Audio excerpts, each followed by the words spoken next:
Hey, this is Nellie's Farm. I didn't really plan this video, but I'd like to do another Bigfoot video. This is a true story that happened to my children and I. It was winter, Toledo, Ohio. I had went back to my hometown for several reasons. Moved back there for about a year. We had had previous Bigfoot activity in rural northeast Oklahoma, in which I mentioned in one of my previous videos, had a lot of activity and was also documented by other people, by the way. I lived in Muldrow, Oklahoma, a very small town. There were reports that a policeman shot a Bigfoot in Roland, Oklahoma, which was nearby. This is near the Arkansas border, the northwest side of Arkansas. So, back to the story. We had this activity follow us from state to state. It began in rural northeast Alabama, though, that we noticed.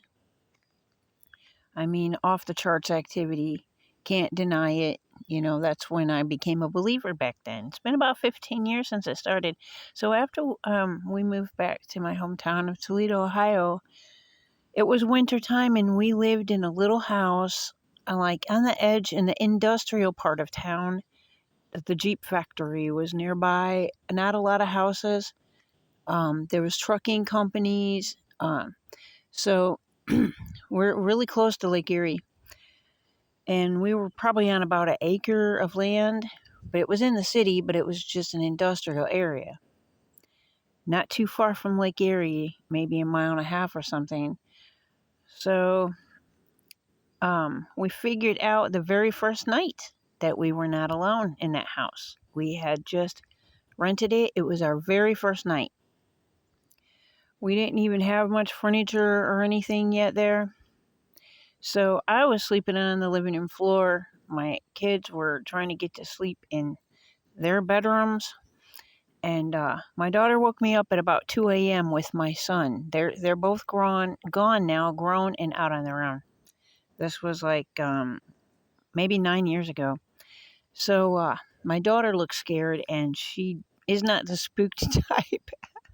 She's not even the type to cry. She was raised with boys, and she's a tomboy. You know, she's a farm girl now and married. But anyway, they said, "Mom, something happened," and she had her voice was rattling. It was shaking when she told me that something told her to look out her bedroom window. Now this is 2 a.m. and there's snow on the ground. It's winter. The winters are pretty tough up there. It's right on the Michigan-Ohio border. And she said, so I did. I wasn't sleeping yet. I sat up and looked out my window. She saw the outlines of two Bigfoots. Literally, like, she said that movie, what's that movie with, I think it's Arnold, of Predator, where you can see the outline of them. And that's it. They're cloaked. That's why. That is a true thing, by the way. They tell you the truth in a lot of movies. So, anyway, she thinks that they communicated with her. It must have been them, because it was a voice.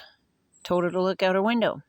And these beings, by the way, have communicated with my kids, but not me, except for noises, whistling and hooting. But anyway,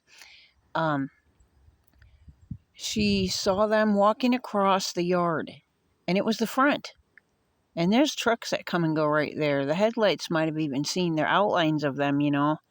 Semis come and go out of there all the time. They had to seen some weird stuff there because all kinds of stuff happened there. It was crazy. UFO activity was also there. Big time.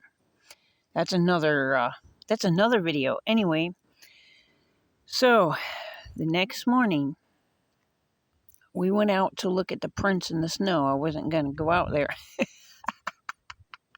right then. And the neighbor's dog, which we only had one neighbor, it was a house next door. We kind of shared a driveway. Their black dog was always crapping in our yard. It took like months and months to finally get them to stop it, to get their dog to stop it. But anyway, the dog had messed up the prints, but you could still see them. the dog was sniffing him, and we said, "Get out of the yard," and he ran off.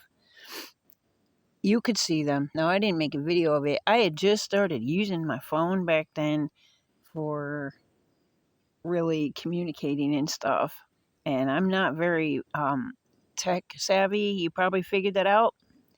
My videos are simple. I don't, the critter videos my son does, those are more technical.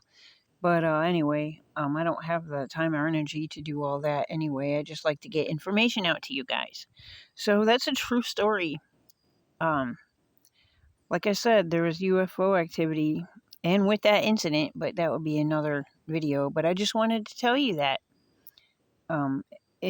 We believe it was the same, we think father and son.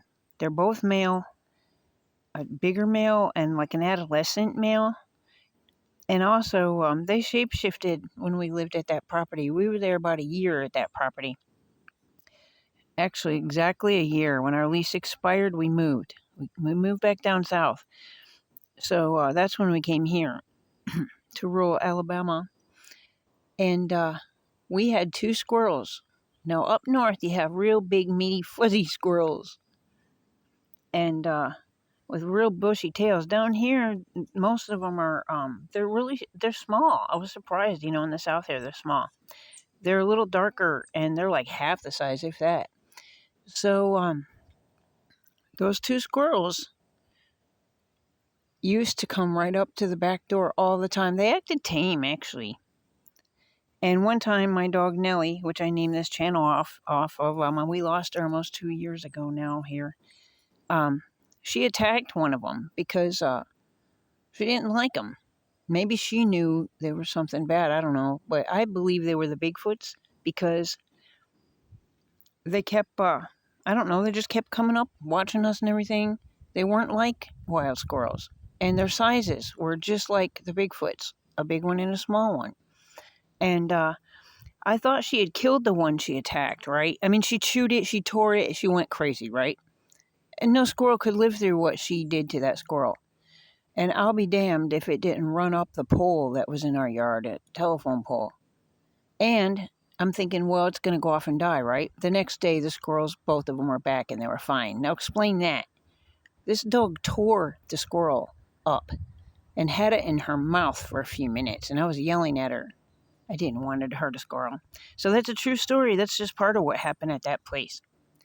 But we've seen other species that are also one big one and one small one that are very suspect too. They're called shapeshifters. And what really sealed me to believe that that really was shapeshifters, that was them taking a different form, was the fact that my daughter, when she was home still here, she looked out her window and there was a real big squirrel, just like the ones up north, staring right at her, and it just sat there looking at her, and she was looking out the window at it. And those squirrels aren't here. I've never seen them. Not those big, like tan ones. Not down here.